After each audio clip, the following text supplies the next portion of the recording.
अथ मंत्रपाठः।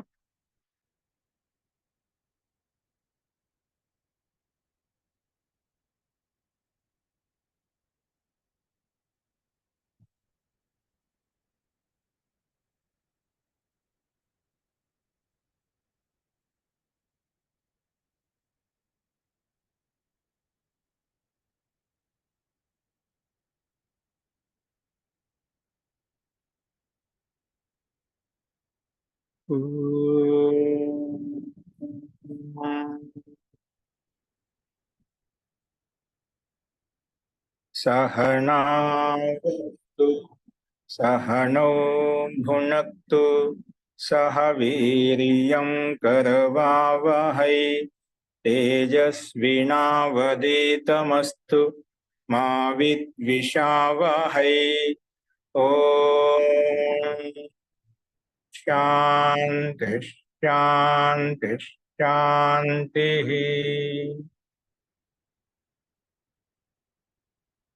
सर्वेभ्यो नमः। అందరికీ నమస్కారం అండి.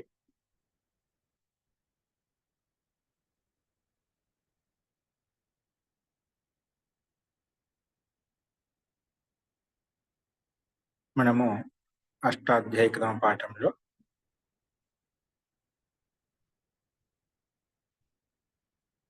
4వ అధ్యాయంలో 5వ అధ్యాయంలో 4వ పాఠం చూస్తున్నాము.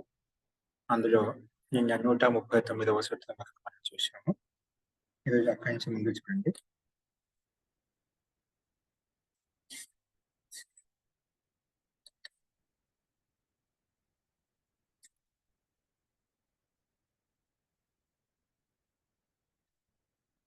చూడండి,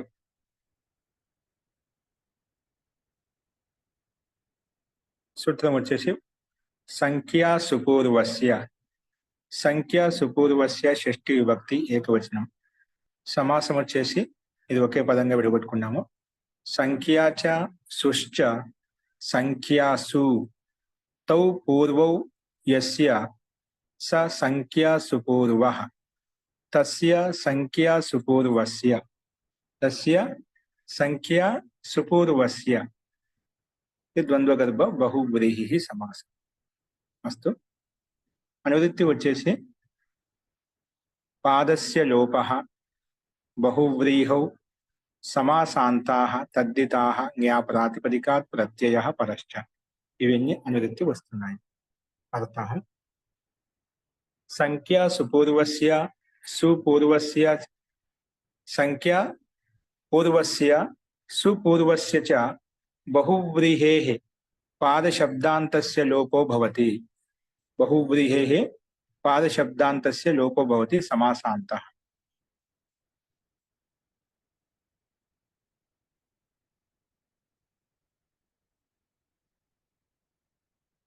సంఖ్యా సుపూర్వస్య సుపూర్వస్య చ, సంఖ్యా పూర్వపదంలో కానీ సుపూర్వపదంలో కానీ, సంఖ్యా సుపూర్వస్య సుపూర్వస్య చ బహువ్రీహేః పాదశబ్దాంతస్య లోపో భవతి. పాదశబ్దాంతానికి లోపం వస్తుంది. పాదశబ్దాంతస్య లోపో భవతి.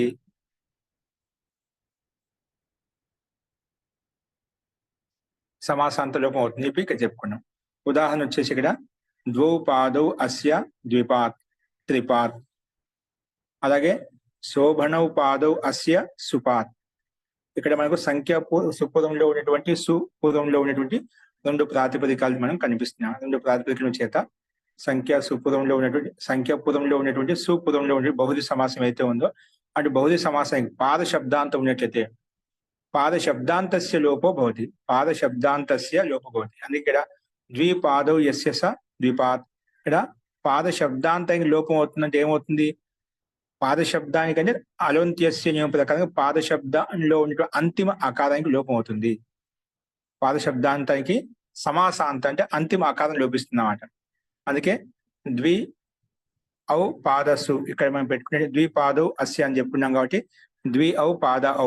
ఇక్కడ మనం భౌతిక సమాసం చేసినట్లయితే సమాసం చేసే శుక్లుక్ అవుతాయి కాబట్టి ద్విపాద ఉంటుంది. ఇక్కడ ద్విపాద ఈ పాదాంత భౌతిక సమాసం కాబట్టి ఈ పాదాంతానికి లోపం అవుతుంది. లోపం అంటే అలోంత్యస్య నియమం ప్రకారంగా అంతిమ ఆకారానికి లోపం చేస్తాం. అందుకే ద్విపాత్ అలా ఉంటుంది. అంతిమ తకారానికి మనకు చరత్వం చేసుకున్నట్లయితే ద్విపాత్ అలా వస్తుంది వావసాని ప్రకారం. అందుకే ద్విపాత్ అలా వచ్చింది. అలాగే త్రిపాత్ కూడా ఇదే విధంగా అర్థం చేసుకోవాలి. శోభనౌ పాదౌ అస్య సుపాత్. శోభనౌ పాదౌ అస్య సుపాత్ కూడా సుపురంలో ఉందన్నమాట. సుపురంలో ఉన్న పాద శబ్దాంతంతో యుక్తమైన బహుళ సమాసం కాబట్టి ఇక్కడ కూడా సేమ్ అదే విధంగానే పాద శబ్దంలో ఉండేటువంటి అంతిమ ఆకారం లోపం చేసుకున్నట్లయితే సుపాత అనే రూపం వస్తుంది. పావసాన్య ప్రకారం కూడా దకారం తకారంగా మారుతుంది. ఇది రూపసిద్ధి. ఈ రకంగా మనం అర్థం చేసుకోవాలి.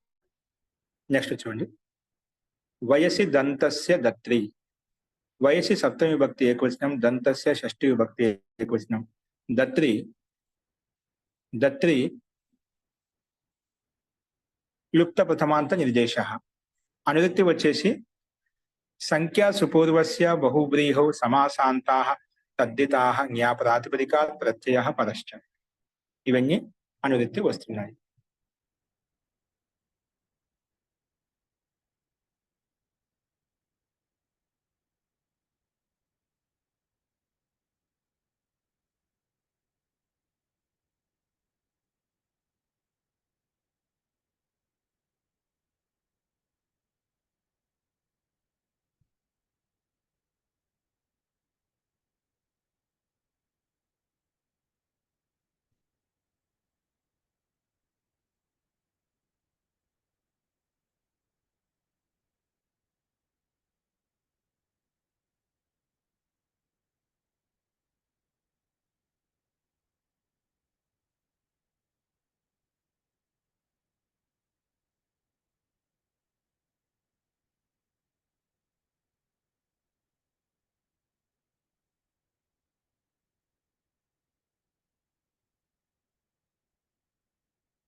అస్తు, క్షమ్యతాం.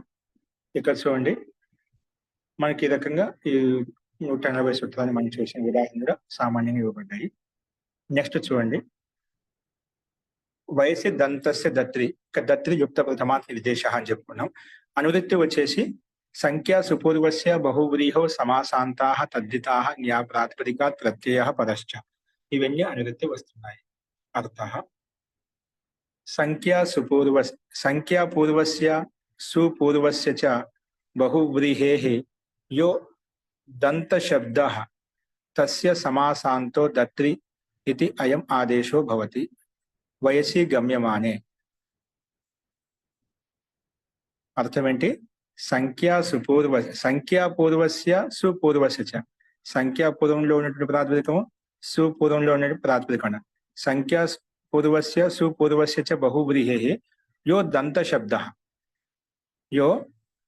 దంత శబ్దః తస్య సమాసాంతో దత్రు ఇత్తి అయం ఆదేశో భవతి వయసి గమ్యమానే.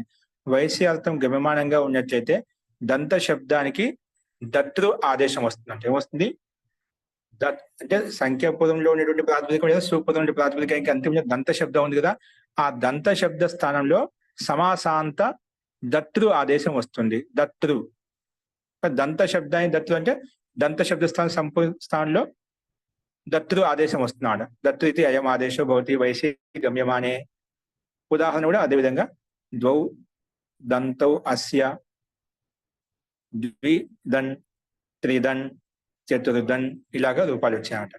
అలాగే శోభన దంత అస్య సమస్తాః జాతాః సుదన్ కుమారః అలాగే రూపాలు ఇచ్చారు. ఇక్కడ మనకేంటి? ద్వౌ దంతౌ అస్య ద్విదన్. ద్వౌ దంతౌ ఇక్కడ విభక్తులకు చేసుకున్న ద్విదంత అలా ఉంటుంది. ఇక్కడ మనకు సమాసాంత మన ప్రకృతి సూత్రం ప్రకారం ద్విదంత ఈ సందర్భంలో దంత శబ్దానికి దత్రు ఆదేశం వస్తుంది. దంత శబ్దానికి వస్తుంది దత్రు, అందుకే ద్విదత్రు అయిపోయింది. ద్విదత్రు. ఇప్పుడు ఈ స్థితిలో ద్విదత్రు వచ్చింది కదా,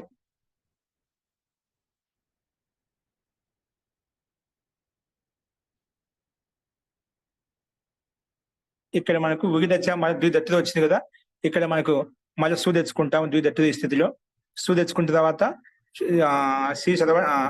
సుడ నపుంసకస్య ప్రకారంగా దీనికి సర్వనామ సంజ్ఞ ఉంది కాబట్టి ఉగిదత్యం సర్వనామ స్థానే చా ధాతు ప్రకారంగా నుమ్ ఆగం వస్తున్నమాట. నుమ్ ఆగం ఎక్కడ వస్తుంది? అంతిమ దుకారానికి వస్తున్నమాట. ఎక్కడ వస్తుంది? అంతిమ దుకారానికి వస్తుంది. అంటే ద్విదత్తు స్థానంలో ద్విదత్ నుమ్ నుమ్ ఆగం వస్తుంది. నుమ్ కనుమతి లోపం చేస్తే ఏమవుతుంది? నుమ్ అంటే అంతిమ స్థాయి దుకార స్థానంలో వస్తుంది. అప్పుడు ద్విదత్ అన్ ద్విదత్ ఏది నుమ్ ఆగవచ్చు. నుమ్ కనుమతి లోపం చేస్తే ఏమైపోయింది? ను మెరిగింది అన్నమాట. ను అప్పుడు ద్విదత్ ద్విదత్ వచ్చింది అన్నమాట. ఇప్పుడు ఈ స్థితిలో మనకు అలింగ్యాది లోపం ప్రకారంగా మనకు సులోపం అవుతుంది. తర్వాత సంయోగాంత సులోప ప్రకారంగా ఇప్పుడు ద్విదత్ అని చెప్పాము. అంతిమ నకారానికి లోపం అవుతుంది అన్నమాట. అంతిమ నకారం అంటే మనం నుమ్క నకారం తెచ్చుకున్నాం కదా, నుమ్క నకారం వచ్చింది కదా, ఆ నుమ్క నకారం లోపిస్తున్నాడు. అప్పుడు ద్విదత్ అలా మిగులుతున్నాడు. ఏం మిగులుతుంది? ద్విదత్.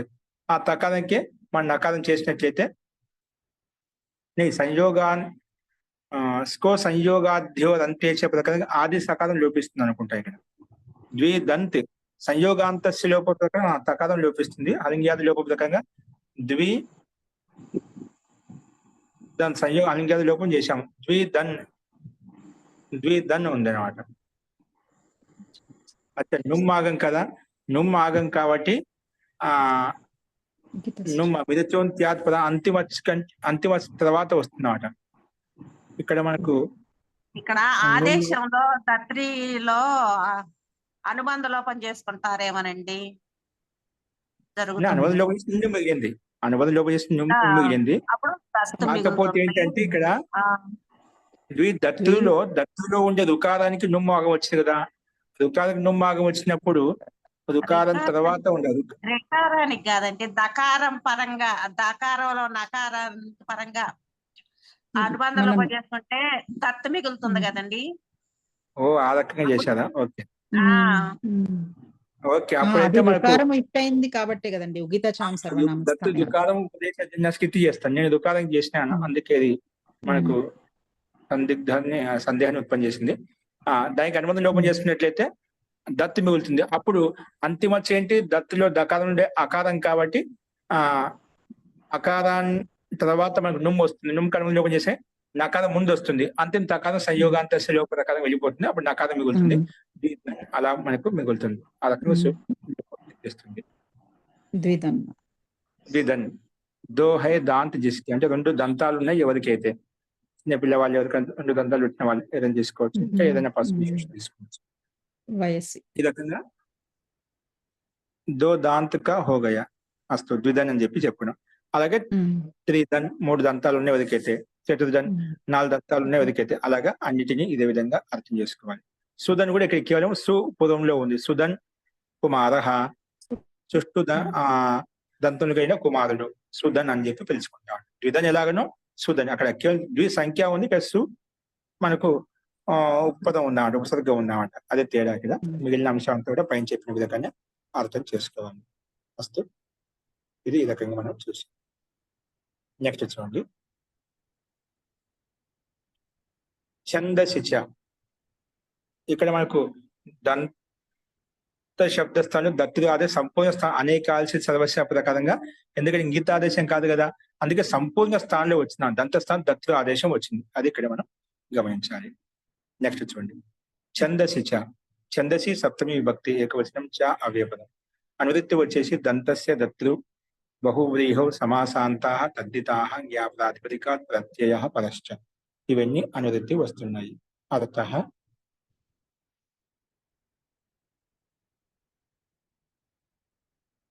చూడండి,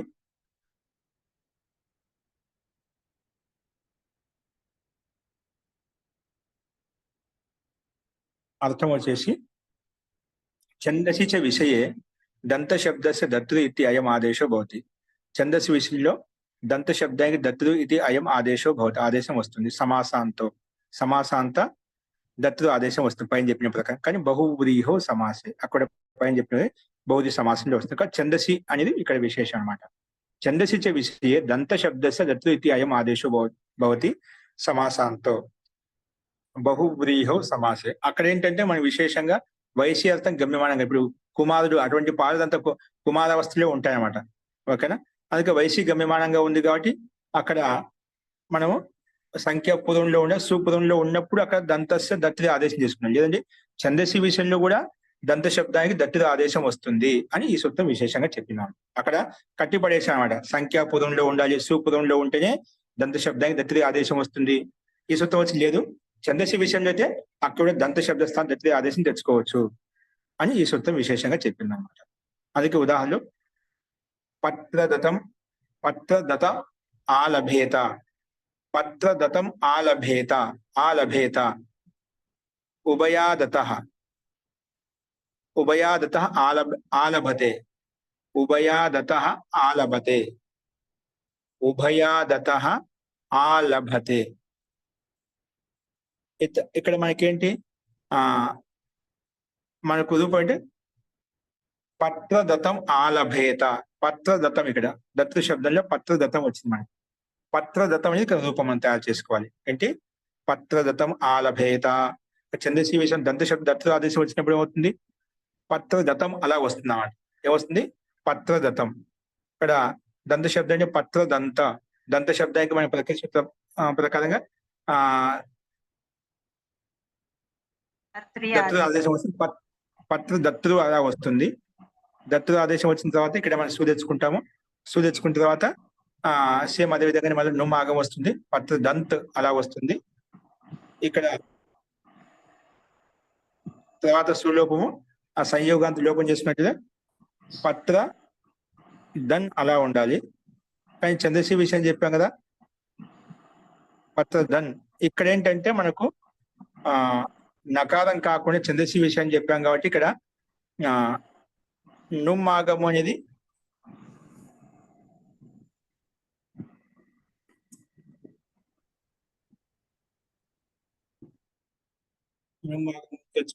తకారం మిగిలింది. పత్ర దత్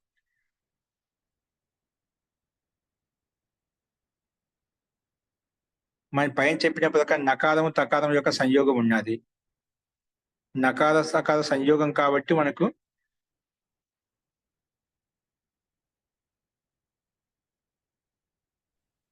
కూడా ఆదేశమే కదా మహోదయ దత్తు. దత్త ఆదేశం వచ్చింది. వచ్చిన తర్వాత మనకు నుమ్మాగం అనేది మధ్యలో వస్తుంది. ఓకేనా, అప్పుడు నుమ్మాగం మధ్యలో వచ్చినప్పుడు పత్ర దంత్ అవుతుంది అన్నమాట. ఇక స్కో సంయోగాధ్యో దంతేచ ప్రకారంగా ఆది సకారానికి లోపం చేసుకోవాలి. ఓకేనా ఆచార్య, ఇక్కడ ఆలభేత అనేది క్రియాపదం కదా. అవును, అందుకని ఈ భుగితతో నుమాగమం రాదు ఇక్కడ అనుకుంటున్నా. ఉగిత సర్వనామస్థాయి చా సంబుద్ధం. ఇక ఛందసి విషయం నుమాగము రాదు అని ఇచ్చారు అక్కడ.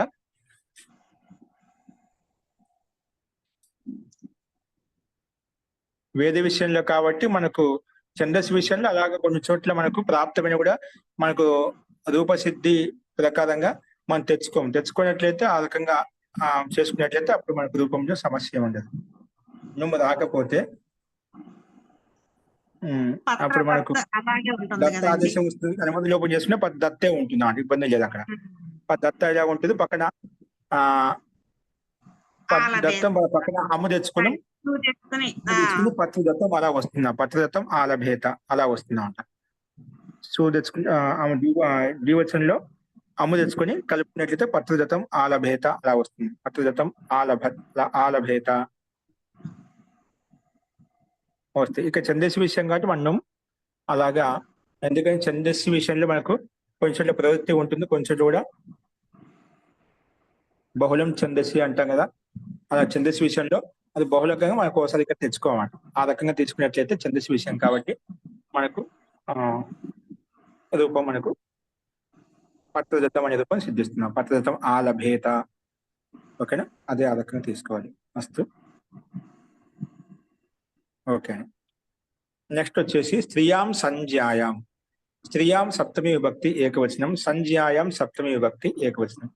అనువృత్తి వచ్చేసి దంతస్య దతృ బహువ్రీహౌ సమాసాంతాః తద్దితాః న్యాయప్రాతిపదికాత్ ప్రత్యయః పరశ్చ. ఇవన్నీ అనువృత్తి వస్తున్నాయి. అర్థః బహువ్రీహౌ సమాసే స్త్రియాం వాచ్యాయాం దంత శబ్దస్య స్థానే దతృ ఇత్యయం ఆదేశో భవతి సంజ్ఞాయాం విషయే. సంజ్ఞాయాం విషయే. ఇక్కడ మనకు దంత బహుది సమాసంలో స్త్రియాం వాచ్యాయాం స్త్రీ వాచ్యం ఉన్నప్పుడు బహువ్రీహౌ సమాసే స్త్రియాం వాచ్యాయాం దంత శబ్ద స్థానంలో దతృ ఇది అయం ఆదేశం దత్రి ఆదేశం వస్తున్నమాట. సంజ్ఞ విషయం గమ్యమానంగా ఉన్నప్పుడు మాత్రం అర్థం చేసుకోవాలి. అందుకే ఇక్కడ ఉదాహరణకు అయ ఇవ దంతాః అస్యాః అయోదతి అయోదతి పాలదతి అని చెప్పి ఇక్కడ ఉదాహరణ ఇచ్చారు. అయోదతి అంటే లోహేకి సమానంగా కఠోరంగా ఉన్నటువంటి దంతాలు, అంటే ఇనుముకు సమానంగా కఠోరంగా దృఢంగా ఉన్న దంతాలు ఎవరికైతే ఉన్నాయో అది తీసుకోరు. పాలదతి హల్కే సమాన్ హల్కే సమాన్ తీక్ష్ణ దాంత వాలి. హల్కే పాల్ అంటే ఇక్కడ ఒకటి మనకు నాగల్లాగా ఉంటుంది. హల్ అంటే మనం పొలంలో దుక్కుతున్న రైతు తెలుస్తూ ఉంటుంది. అది కొనబడి ఉంటుంది. అది ఇక్కడ మనం తీసుకోవచ్చు అన్న. అస్తు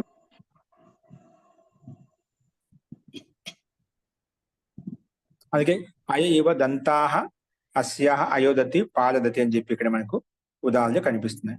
కాబట్టి మొత్తానికి ఇక్కడ ఏంటి మనకు బహుది సమాసంలో స్త్రీవాచ్య విధేయాత్మకంగా ఉంది. దంత శబ్దస్య స్థానం ఇక్కడ కూడా మనకు దతృ ఆదేశం దత్తి అయం ఆదేశం బహుది సంజ్ఞా విషయం. ఈ కండిషన్ లో కూడా మనకు దత్తు ఆదేశం వస్తుంది చెప్పుకున్నాం. అందుకే అయోదత్తిలో దంత శబ్దం ఉంది. అయోదత్తు శబ్దము అయోదంత శబ్దము అయోదంత బహుది సమాసంతో యుక్తమై ఉంది కాబట్టి దంత శబ్దానికి మన ప్రకృతి సూత్రం ప్రకారం దత్తు ఆదేశం వచ్చినట్లయితే అయోదత్తు తర్వాత అనుబంధంలో అయోదత్. ఇక్కడ మనకు స్త్రీలింగంలో ఉకారాంతంతో మనం రుకారాంతం లోపం చేసుకున్నాం కాబట్టి ఉగిదశ్చ ప్రకారంగా మనకు గీప్ వస్తుంది అన్నమాట. గీప్ కనుమలో ఈ మిగులుతుంది కాబట్టి అయోదత్ ప్లస్ ఈ కలిపి అయోదతి అనే రూపం మనకు సిద్ధిస్తున్నాం. తర్వాత సూచించుకొని దానికి అలింగ్యాది లోపం చేసుకున్నట్లయితే అయోదతి రూపం సిద్ధిస్తుంది. అలాగే పాలదతి కూడా ఇదే విధంగా అర్థం చేసుకుంది. దంత శబ్దానికి దత్తు ఆదేశం చేసుకొని ఇదే విధంగా రూపం సిద్ధిస్తుంది. అస్తు ఇవి మనకు అయోదతి పాలదతి శ్రీవాచక శబ్దాలు. సంజ్ఞా విషయ అర్థం కూడా మనకు గమ్యమానంగా ఉంది కాబట్టి మనకు రూపం ఇక్కడ మనకు ఇచ్చిన ప్రకారం సిద్ధిస్తున్నాం. నెక్స్ట్ చూడండి, విభాష శ్యావారోకాభ్యాం. విభాష ప్రథమ విభక్తి ఏకవచనం, శ్యావారోకాభ్యాం పంచమి విభక్తి ద్వివచనం. పంచమి ద్వివచనం. సమాసం వచ్చేసి శ్యావశ్చ అరోకశ్చ ఇది శ్యావారోకౌ తాభ్యాం శ్యావారోకాభ్యాం. శ్యావశ్చ అరోకశ్చ ఇది శ్యావారోకౌ తాభ్యాం శ్యావారోకాభ్యాం.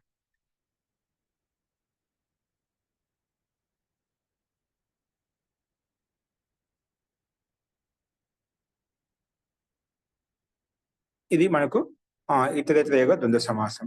అస్తు అనువృత్తి వచ్చేసి దంతస్య దతృ బహువ్రీహౌ సమాసాంతాః తద్దితాః న్యాయప్రాతిపదికాత్ ప్రత్యయః పరశ్చ. ఇవన్నీ అనువృత్తి వస్తున్నాయి. అర్థము శ్యావ అరోక ఇత్యేతాభ్యాం పరస్య దంత శబ్దస్య వికల్పేన దతృ ఇత్యయం ఆదేశో భవతి సమాసాంతో బహువ్రీహౌ సమాసే. బహువ్రీహౌ సమాసే. ఇక్కడేంటి అర్థం వచ్చేసి అని చెప్పిన శ్యావ సూత్రంలోనే ఉన్నాయి ఇవన్నీ పదాలు. శ్యావ అరోక ఇత్యేతాభ్యాం ఈ రెండు శబ్దాలు పరంగా పరస్య దంత శబ్దస్య వికల్పేన దతృ ఇతి అయం ఆదేశో భవతి సమాసాంతో బహువ్రీహౌ సమాసే. ఇప్పుడు కండిషన్లు మనకు దంత శబ్దాన్ని అన్నింటిలో ఒక్కొక్క చోట ఒక రకమైన కండిషన్లు మనకు వచ్చేస్తున్నాం. వీటిని బాగా గమనించాలి మనం. సో ఇక్కడ దంత శబ్దానికి వికల్పంగా దతృ ఇతి అయం ఆదేశో భవతి సమాసాంతో బహువ్రీహౌ సమాసే. కండిషన్స్ మొత్తం అవి వస్తున్నాయి కాబట్టి వికల్పం కలుపుకున్నాం. శ్యావారోక శబ్దం తర్వాత ఉండాలి. అప్పుడు మాత్రమే ఈ సూత్రం ప్రకారంగా దంత శబ్ద స్థానంలో దత్రి ఆదేశం వస్తుంది. అంటే ఇక్కడ చెప్పిన కండిషన్ల ప్రకారం ఉన్నప్పుడు మాత్రం దంత శబ్దం దత్తు ఆదేశం వస్తున్నాడు, లేకపోతే రాదు. అందుకే అదే విధంగా శ్యావదంతాయస్య స శ్యావదన్ శ్యావదన్ శ్యావదంతః శ్యావదంతాయస్య స శ్యావదన్, అలాగే శ్యావదంతః. అలాగే అదొక ఉదాహరణ నిర్దీప్తాదంతాయస్య స అరోకదన్ అరోకదంతః. వికల్పం చెప్పాం కదా, ఒకసారి మనకు దత్తు ఆదేశం వచ్చినప్పుడు ఏమవుతుంది, శ్యావదన్ అలా వస్తుంది. మనకు దత్తు ఆదేశం రానప్పుడు సామాన్యంగా దంత శబ్దం అలా ఉంటుంది, శ్యావదంతః. దంత శబ్దానికి స్థూ తెచ్చుకొని దత్తు విసర్గం చేసుకుంటాం. అలాగే అరోకదన్ దత్తు ఆదేశం వచ్చినప్పుడు రానప్పుడు అరోకదంతః అలాగా రూపాలు మనకు సిద్ధిస్తాయి. ఎందుకంటే మనకు శ్యావ అరోక శబ్దాల తర్వాత దంత శబ్దం ఉండాలి. అందుకే ఇక్కడ శ్యావ దంత అరోక దంత. ఇక్కడ మన ప్రకృత సూత్రం ప్రకారంగా వికల్పంగా దత్తు ఆదేశం తెచ్చుకుంటాం. అప్పుడు శ్యావ దత్తు దంత దానికి శ్యావ దత్తు అయిపోతుంది. శ్యావ దత్తు ప్రకారం తెచ్చుకుంటాము. అలాగే ఇక్కడ మనకు పూర్వం చెప్పిన ప్రకారంగా నుమాగం వస్తుంది. మళ్ళా నుమాగం తెచ్చుకొని సంయోగాంతం లోపం చేసుకున్నట్లయితే శ్యావదన్, తర్వాత సులోపం చేసుకున్నట్లయితే అలింగ్యాది ప్రకారంగా శ్యావదన్ అలా వస్తుంది అన్నమాట. అదే ఒక పక్షంలో రాని పక్షంలో శ్యావదంత అలా ఉంటుంది. కాబట్టి సు తెచ్చుకొని ఋతు విసర్గం చేసినట్లయితే శ్యావదంతః. ఇక్కడ మనం ఏం చేయాల్సిన అవసరం లేదు. వికల్పం ఈ సూత్రం ప్రకారంగా దంత శబ్ద ఆదేశం నాభవతి. అతః సామాన్యంగా సు తెచ్చుకుని ఋతు విసర్గం చేసుకుంటాం. అలాగే అదొక దన్ కూడా అదొక దంత కూడా అదొక దంత శబ్దం ఇక్కడ దంత స్థానం దత్తు ఆదేశం వచ్చినప్పుడు అదొక దన్ అదొక దంత ఇలాగ రూపాలు మనకు స్పష్టంగా కనిపిస్తుంది. శ్యావదంత పీలే దాంతాలు అంటే పీల వర్ణంలో ఉన్న దంతాలు ఎవరికైతే ఉన్నాయో శ్యావదంత.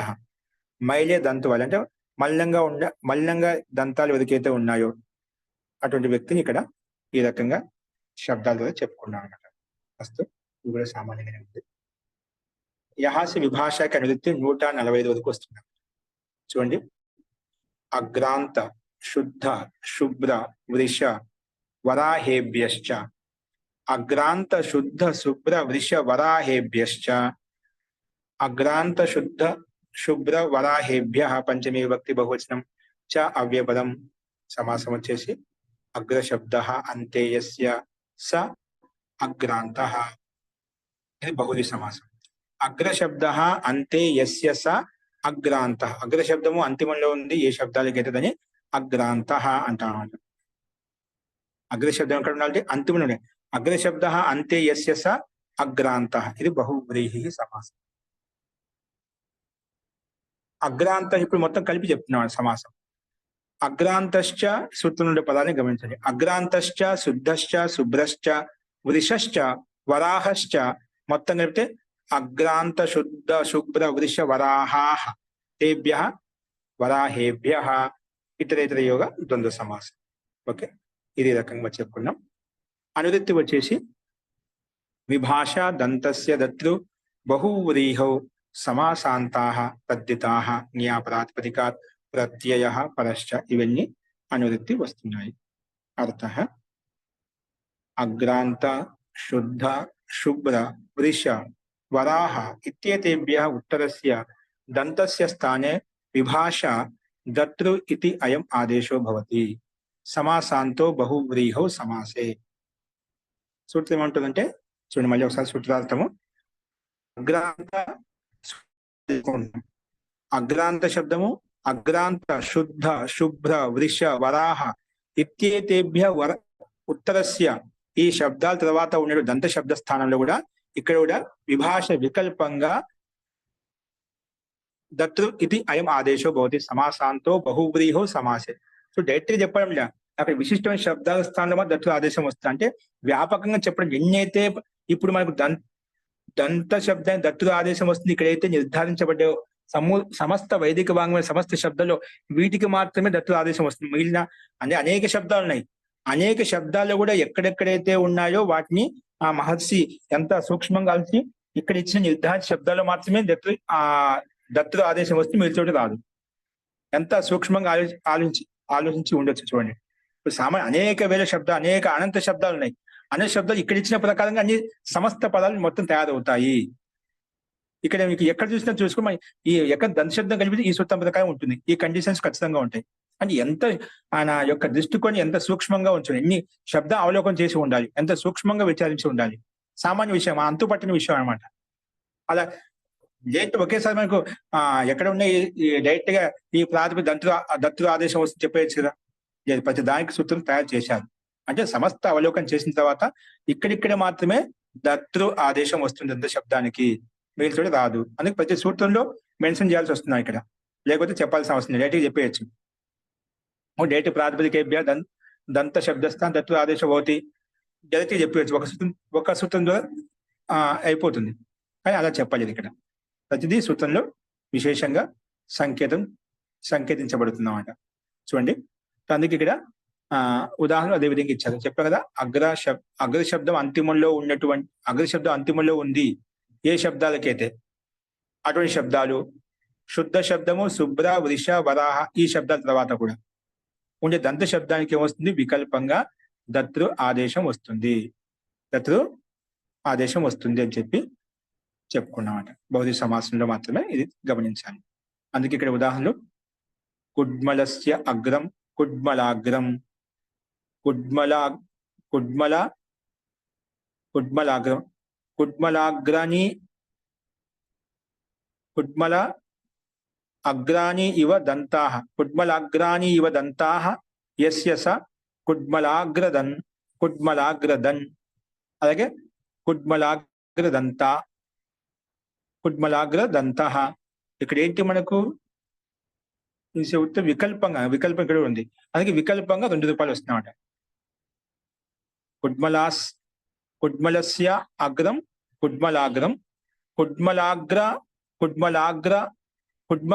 కుడ్మలాగ్రాని ఇవ దంతాః. అంటే కుడ్మలాగ్రానికి సమానంగా దంతాలు ఉన్నాయి ఎవరికైతే, కుడ్మలాగ్రాని ఇవ దంతాః యస్య స కుడ్మలాగ్రదన్. అలాగే ఎప్పుడైతే మనకు దత్తు ఆదేశం వస్తుందో కుడ్మలాగ్రదన్ అలా వచ్చింది. ఎప్పుడైతే మనకు దత్తు ఆదేశం రాదు దంత శబ్ద స్థానంలో, అప్పుడు కుడ్మలాగ్రదంతః అలాగా వస్తుందన్నమాట. అలాగే ఇది మనకేం చెప్పినాం, అగ్ర శబ్ద అంతిమంలో ఉండాలి. అందుకే అగ్ర శబ్ద అంతిమంలో ఉండే శబ్దం అంట. అటువంటి అగ్ర శబ్దం అంతిమంలో ఉండేటువంటి ప్రాతిపదికం చేత మనం ఏం తెచ్చుకున్నాము,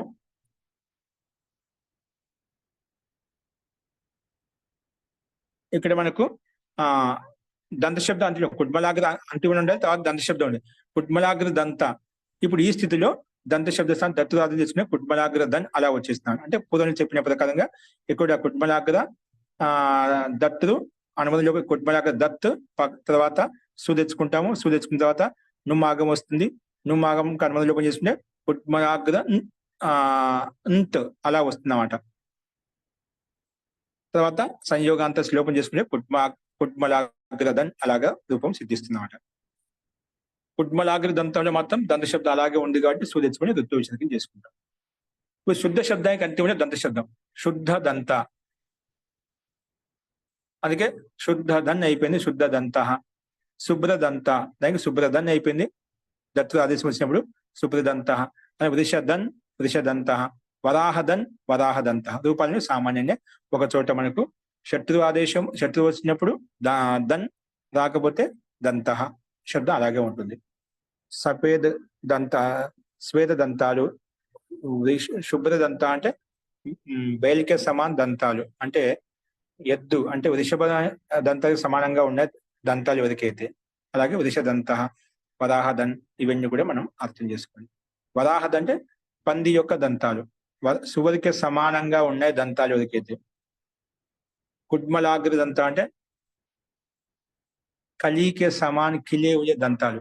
కలి అంటే ఒక మొగ్గ వికసించినప్పుడు ఎలా ఉంటాయి పుష్పాలు శ్వేతవర్ణంలో బాగా అందంగా ఉంటాయి, అలాగా ఉండేటువంటి దంతాలు ఒక్కొరికి ఒక రకంగా ఉంటాయి. అది కూడా మనం సమాజంలో ఒక్కొరికి ఒక రకంగా వాటి యొక్క దంతాల యొక్క స్థితి కూడా మనం చూస్తూ ఉంటామండి.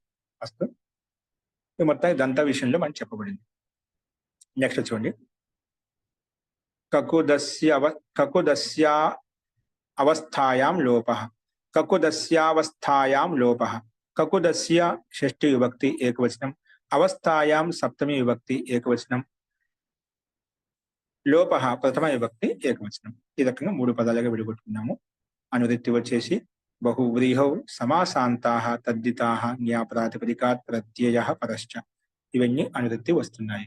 అర్థః కకుద శబ్దాంతస్య బహువ్రీహేః లోపో భవతి అవస్థాయాం గమ్యమానాయాం. అవస్థాయాం గమ్యమానాయాం. కకుద శబ్దాంతస్య బహువ్రీహేః లోపో భవతి అవస్థాయాం గమ్యమానాయాం. ఎందుకంటే మన కకుద శబ్దం సూత్రంలో ఉన్నమాట. అవస్థాయం అర్థం గమ్యమానంగా ఉండాలి. అందుకే కకుద శబ్దాంతం ఉండాలి. కకుద శబ్దాంతస్య బహువ్రీహేః. కకుద శబ్దాంతం ఉండేటువంటి బహువ్రీహేః లోపమవుతుంది. అంటే బహువ్రీ సమాసం లోపం అవుతుందంట. ఎప్పుడు అవస్థాయాం గమ్యమాన, అవస్థార్థం గమ్యమానంగా ఉన్నట్లయితే, అవస్థ గమ్యమానంగా ఉన్నట్లయితేనే మనం ఇక్కడ తీసుకోవాలి. అందుకే ఉదాహరణకి ఇక్కడ అసంజాతం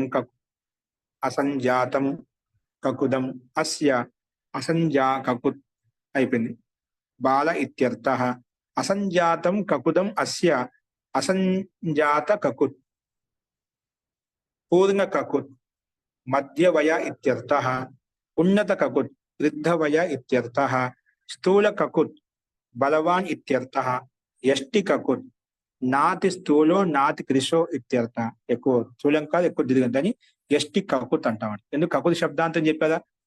అస్తు. ఇక్కడ బహుళ సమాసంలో కకుత్ శబ్దాంతానికి సమాసాంత లోపం చేసుకుంటాం. ఏం చేస్తాం? కకుత్ శబ్దాంతక బహువ్రీహేః లోపో భవతి అంటే బహురిక లోపం అవుతుంది. అంటే బహురిక లోపం అంటే ఏమొస్తుంది? అవస్థ గమ్యమానంగా ఉండే అంటే అలోంత్యస్య ప్రకారంగా కకుద అంటున్నాం కదా. కకుదాంత శబ్దం, కకుదాలో దకారంలో అకారం ఉందా, ఆ దకారంలో ఉండే అకారం లోపం సమాసాంత లోపం చేసుకుంటాం అనమాట. బహువ్రీహేః లోపం అంటే ఇది బహుళ సమాసం. కకుదా మనకి ఇక్కడ ఏంటి? స్థూల కకుద శబ్దం. ఇది స్థూల బహుళ సమాసం. బహుళ సమాసం యుక్తమైన పదం కాబట్టి సమస్త పదం కాబట్టి ఆ బహువ్రీహేః లోపో భవతి. లోపం కుత్ర భవతి అంటే దేనికి లోపం అవుతుంది అంటే షష్ఠి విభక్తితో యుక్తమైంది కాబట్టి అలోంత్యస్య నియమం ప్రకారంగా కకుద శబ్దంలో ఉండేటువంటి దకారంలో ఉండే అకారం మాత్రమే లోపిస్తుంది అన్నమాట. అందుకే సో అలంత్ శబ్దానికి సమానంగా రూపాలు నడుస్తాయన్నమాట. బయలుకే కందేకే ఊపర్ బాగ్ జో తోడా ఉప్పర్ ఉఠా ఉవా పోత ఊసే కకుదు కేతే. అంటే మన చెండు అంటే ఎద్దులకు పైన ఒక చెండు లాగా ఉంటుంది, మెడ పైన ఉంటుంది అన్నమాట. దాని మీద పెట్టి మనం చేస్తాం. నేను చెండు అంటాం, దాన్ని ఇక్కడ కకుద్ అంటాం. హిందీలో చెండు అంటే ఇంకొక ఒక రకంగా పిలుస్తూ ఉంటారు. నుప్పుదం అని అంటాం. నుప్పుదం అనేది కూడా మూపురం అంటారు. నుప్పుదమైనా ఓకే అండి. చెండులా అది మన దేశీయ వాళ్ళకి బాగా, జెర్సీ వాళ్ళకి మోపురం ఓకే అండి. మూపురం ఈ జెర్సీ వాటిలో ఉంటాయి, బయట వాటికి కనిపించవండి. అది దానికి అదొక గేదె ఊరుకు సమానంగా ఎలాగ ప్లేన్ గా ఉంటే అలా ఉంటుంది. మన దేశీయ వాళ్ళకు నాట వాళ్ళకు అలా ఎక్కువ కనిపిస్తాం. మనకు మన దేశీయ వాళ్ళకు మాత్రం ఇలా కనిపిస్తాం అంట, అన్నిటికీ కనిపించదు అంట.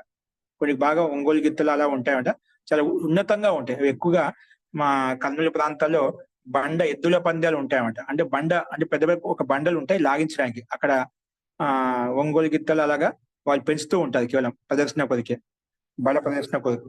అక్కడ చాలా ఉన్నతంగా ఉంటాయి, కొన్నికి చిన్నగా ఉంటాయి. అట్లా ఒక్కో దానికి ఒక రకమైన ఉంటుంది. మొత్తానికి చెండు అయితే ఉంటుంది మన దేశీయ వాళ్ళకి, జెర్సీ వాటికి ఉండవు. అస్తు ఎవడో పని బలంగా గుర్తుంది కానీ మన దేశీయ వాళ్ళకు ఉన్నంత బలం ఆ వాటికి ఎప్పుడు రాదు. కానీ అక్కడ కూడా విదేశాలు చాలా చూపిస్తున్నారు, కానీ మనలాగా అంత బలం అయితే ఎప్పటికి రాదు. అస్తు తో దాన్ని కకుద్ అంటాం. యహ కకుద్ జిత్నీ హీ ఉన్నత్ హోతా హై. ఈ కవి ఎంతైతే ఉన్నతంగా ఉంటుంది ఉత్నా హీ బయలుకి స్వస్థతాక చిహ్న అవుతాయి. ఇది ఒక విశేష లక్షణం చెప్పారు. ఏ వృషభానికైతే ఎద్దుకైతే ఆ కకుదని బాగా ఉన్నతంగా మూపదని ఉన్నతంగా ఉంటే ఆ ఎద్దు ఆ వృషభం అంత ఆరోగ్యంగా ఉంటుందంట. జిత్నా హీ ఉన్నత హోతా హై ఉత్నా హీ బయల్ స్వస్థతా కా చిహ్న హోతా హై. స్వస్థ ఆరోగ్యంగా ఉంటుంది. జిస్కి అవి కకుదు ఉత్పన్ను నహి హువా హై.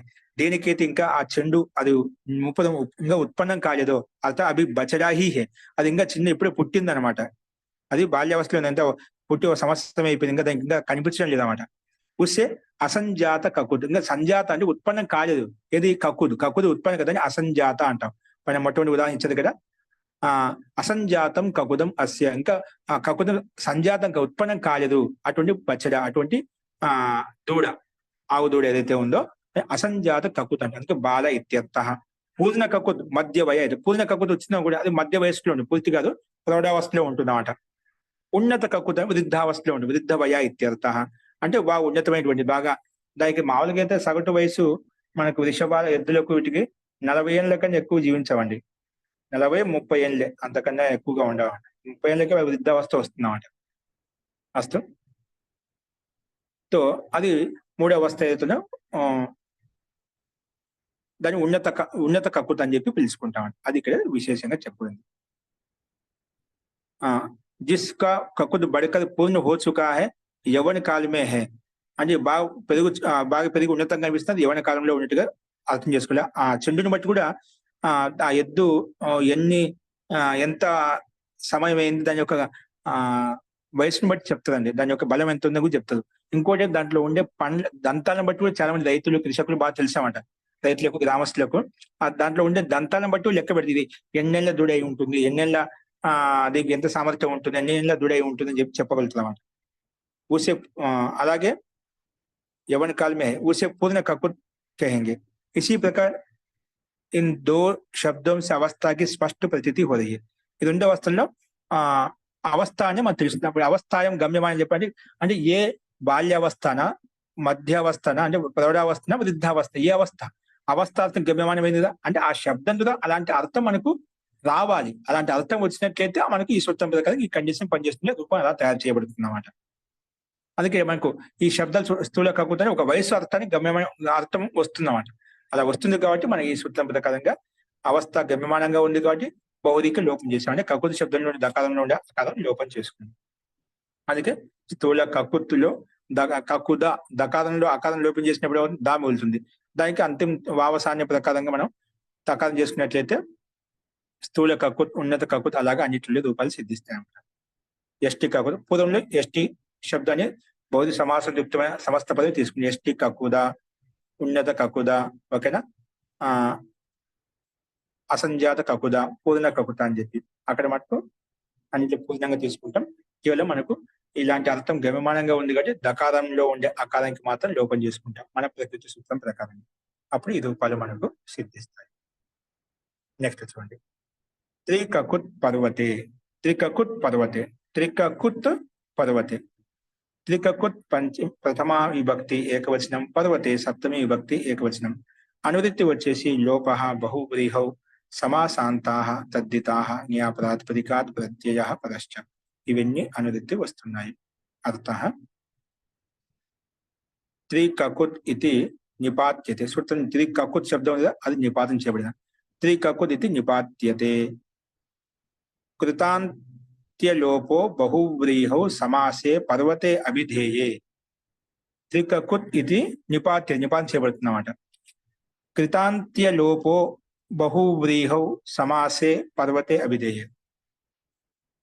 ఠీకే, త్రికకుత్ పదం మనకు నిపాతం చేయబడుతుంది. ఎప్పుడంటే కృతాంత్య లోపో, కృతాంత్య అంటే కృత్ అంత్యలోపో బహువ్రీహో సమాసే. కానీ ఎప్పుడు పర్వతే అభిధేయే, పర్వతం అభిధేయాత్మకంగా ఉన్నప్పుడు మాత్రం ఇది సిద్ధిస్తున్నాడు.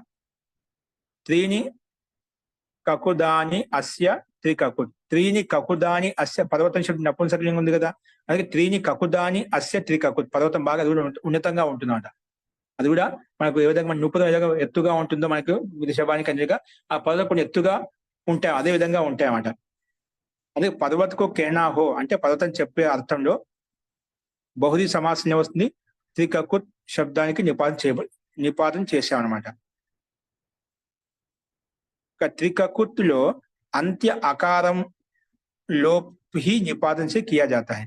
त्रिककुत लो अंत्य आकारम त्रिककुदा शब्दం ఇక్కడ త్రికకుదా శబ్దం కాబట్టి ఇక్కడ దకారంలో ఆకారం ఇక్కడ లోపం చేసుకుంటాము కాబట్టి త్రికకుత్ అలాగే ఉండిపోతున్నాడు. శృంగం వాళ్ళ పర్వత్, 3 శృంగములు కలిగినటువంటి పర్వతం త్రికకుత్ పర్వత్ కహా జాయగా. అంటే 3 పర్వతం అంటే 3 ఒకదాని మీద ఒకటి మనకు కనిపిస్తూ ఉంటాయన్నమాట. అలాంటి శృంగాల్లాగానే ఉంటాయన్నమాట. 3 శృంగాలు కలిగిన పర్వతాన్ని త్రికకుత్ పర్వతం అంటామంట. ఇలా కొన్ని ఇప్పుడు 3 కొమ్ములు కలిగినటువంటి శృంగం అంటే కొమ్మ అర్థం కూడా వస్తుందండి. 3 కొమ్ములు కలిగినటువంటి ఎద్దులు కూడా మనకు విషయంలో అక్కడ కనిపిస్తుంది, అపవాదం కనిపిస్తుంటాం, విచిత్రంగా కనిపిస్తుంటామంట. అలాగా నడుము పైన ఒకటి కాలు ఎక్కువగా వచ్చి ఉంటుంది. అలాంటి కొన్ని విచిత్రం ఇప్పుడు మనం కదా, మనం లోకల్లో మనుషులు కూడా వికృతంగా ఉత్పన్న కాళ్ళు లేకుండా చేతులు లేకుండా పుడుతున్నారు, ఇంకా 2 తలకాలతో పుడుతున్నారు, కలిసిమెలిసి అలాగే జీవిస్తున్నారు, అలా పెద్దగా అవుతున్నా కూడా వారి విభాగం చేయలేమాట. 2 తలలు ఉన్నాయి కానీ పొట్ట ఒకటే ఉంది. అలాగా ఒక్కోది ఒక రకంగా మనం చూస్తున్నామాట. లేదా అనేక కాళ్ళు అనేక చేతులు వస్తున్నాయి. అలాగే మనకు అపవాదంగా చాలా చోట్ల మనకు కనిపిస్తుంది అనమాట.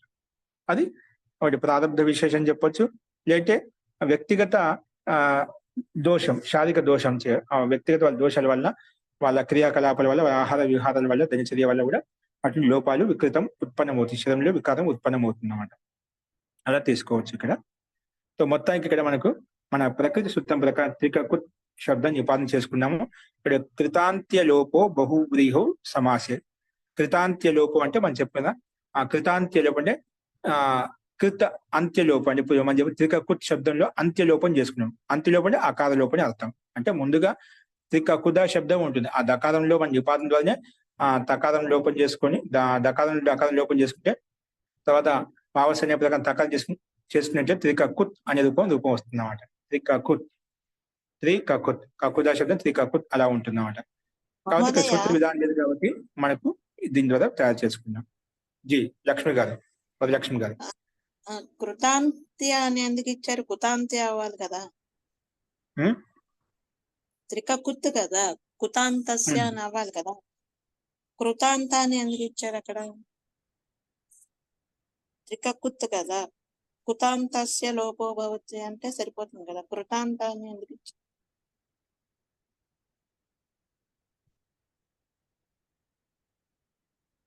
ప్రింటింగ్ మిస్టేకా లేకపోతే కుతాంతస్య అవ్వాలి కదా అక్కడ, కృతాంతస్య అని ఎందుకు ఇచ్చారు?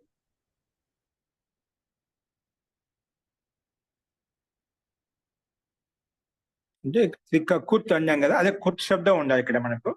అది కొంచెం ఇది విచారణ అయిపోయింది. అందుకే నేను కూడా చదివేటప్పుడే సందిగ్ధత అనేది మనకు స్పష్టంగా కనిపిస్తుంది. కృతాంత్య లోపం అని మీ పుస్తకాలు అలాగే ఉంది అక్కడ, మీకు ఇచ్చిన పుస్తకాల్లో కూడా మన శబ్దాన్ని మార్చించాలి చూడండి. లేదు మార్చలేదు, కృతాంతస్య అనే ఉంది. అలాగే ఉంది. కృతాంత్య లోపో బహుదిహో సమాస పర్వత అభిధేయే.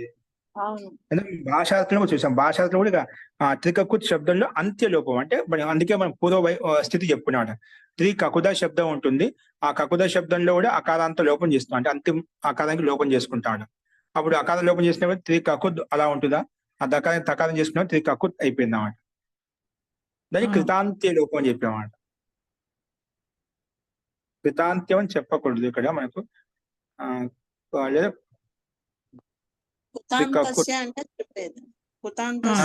ఏమండి ఇక్కడ ఇప్పుడు ఈ సూత్రం ఏం చెప్తుందండి మనకి? అంత్యాదేశం చేసుకుని అంతిమంలో ఉన్నటువంటి అకారానికి లోపం చేసుకోమని చెప్తుంది కదండి. ఇక్కడ కృత శబ్దం వచ్చేది కదా, ఇప్పుడు మనకి ఏముంటుంది సూత్రం కదా, ఎలాగా కృతాంత్య లోపో బహువ్రీహో సమాసే. కృత అంత్య లోపం అండి, కృత శబ్దానికి అంత్యం లోపం చేసాం. అయితే మనకు త్రికకుత్ లో అంత్యలోపం త్రికకుత్ అంత్యలోపం ఏమవుతుంది మనకి ఇక్కడ? అకారం. అకారమా కదండి, అంటే అలాంటి అకార అంతంలో ఉన్నటువంటి అకారాన్ని లోపము చేసినటువంటిది అని అర్థం అన్నమాట. కృత అంత లోప. ఇప్పుడు దాని అర్థం కృతాంత లోప అంటే అదే అండి అర్థము కదా. అది కృత లోపం అంటే మీకు చెప్పండి భావార్థం తీసుకున్నట్లయితే చేసే భావార్థం తీసుకోవాలి. ఒక శబ్దాలు అంతః లోప అంటే అంతలోపం చేయబడినటువంటి కృతాంత లోపం అంతం తీసుకొని ఇక్కడ కృతాంత లోపం అంటే ఇదే మనం చెప్పిన పూర్వ ప్రక్రియ అంటే. ఓకే, ఇక్కడ కృతాంత లోపం అంటే ముందు కృతం లోపం చేసినటువంటి ప్రయోగం తీసుకోబడింది. అంటే ముందు దకారం లోపం చేశాము, దకారంలో అకారం లోపం చేశాము, దాన్ని కృతాంత లోపం అంటే కృతం లోపం ముందుగా. ఇక్కడ భూతకాలంలో ప్రయోగం అనమాట. కృతాంతం అంటే పూర్వంలో లోపం చేయబడింది. కర్మని భావంలో చెప్తారనమాట. అలాంటి లోపం చేసినటువంటి అలాంటి అందుకే ఇక్కడ మనకు త్రికకుత్లో అంత్య లోపం అంటే ఏమొస్తుంది? ఇక్కడ మనకి ఈ శబ్దంలో మనకి ఏం కనిపించలేదా అంటే పూర్వం ఇలా చేయబడింది, నిపాదన చేయబడింది, అదే రూపం మొత్తం చూపించలేదు. మనకు తెలుసు కదా త్రికకుద శబ్దం ఆ దకారంలో ఉండే అంత్య లోపం చేశాను, కృత అకారాంత లోపం ఇక్కడ తీసుకోబడింది. మనకు సూత్రం డైరెక్ట్ ఏమి ఇచ్చారు? త్రికకుత్ శబ్దం ఇచ్చారన్నమాట.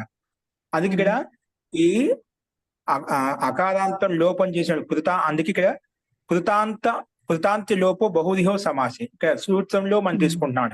ఇది కకుత్ శబ్దము లోపం చేయబడినటువంటి, అంటే కకుత్ శబ్దంలో ఉన్నటువంటి అకారం లోపం చేయబడి కృతాంతం అని చెప్పేది.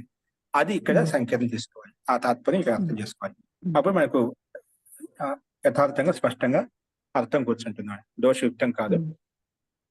కరెక్టేనండి అది. అంటే చేయబడేటువంటి శబ్దం తీసుకుంటున్నామాట అక్కడ. కృతాంతం త్రికకృతది రూపం తయారు చేయబడిందని కృతాంతం అంటాం.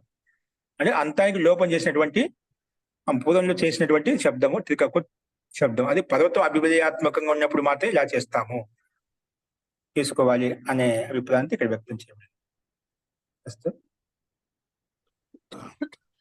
మహోదయ, కొన్ని పురాణాలలో త్రికూట పర్వతం అనే పేరు వస్తుందండి. త్రికూట పర్వత అని. అక్కడ ఈ కకుత్తు శబ్దం కాదు కదండి, ఈ కోట అని దానికి ఇంకొక సూత్రం వస్తుందా ఎట్లా? త్రికూట పర్వత అనేది అది చాలా ఫేమస్ పురాణాలలో. అంటే అదే ఒక శబ్దం మీరు చెప్పారు, అలాగే చాలా ఉంటాయండి. అంటే అక్కడ కూడా ఇలాగే అది బ్రహ్మ 3 ఎలాగా మోపురాల్లాగా వస్తాయి, దాన్ని త్రికోట పర్వతం అంటారు. 3 మోపురాలు, ఒక దాంట్లో బ్రహ్మ, దాంట్లో విష్ణు, దాంట్లో శివుడు, అలాగా వాళ్ళు చెప్తారు. అక్కడ పురాణాల్లో వస్తుంది ఇది త్రికోట పర్వతం. అది చాలా ఫేమస్. అంటే ఇక్కడ ఇది ఈ సూత్రం చూసినాక దానికి కూడా ఇంకొక సూత్రం ఏదన్నా పాణ్య మహర్షి గారు రాశారో ఏమో, మరి వాళ్ళు వాడారు కదా. అంతేనండి. త్రికూట త్రికకుద్ ఈ 2 ఇవ్వండి. ఏవి నానార్థాలండి? నానార్థాలు, సమానార్థకాలు. త్రికూటం అన్న త్రికకుద్ అన్న అదే అలాగ ఉండొచ్చు, ఉంటుంది ఖచ్చితంగా. అమరకోశంలో ఇచ్చారండి. ఓకే, అలా.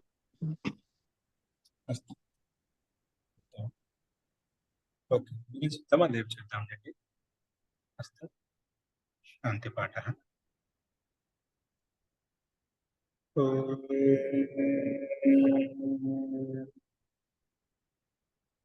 సర్వే భవంతు సుఖినః, సర్వే సంతు నిరామయాః, సర్వే భద్రాణి పశ్యంతు, మా కశ్చిద్ దుఃఖభాగ్ భవేత్. ఓం శాంతి శాంతి శాంతి. సర్వే నమస్తే. నమస్కారం గురుగారు, ధన్యవాదాలండి గురుగారు. నమస్తే ఆచార్య.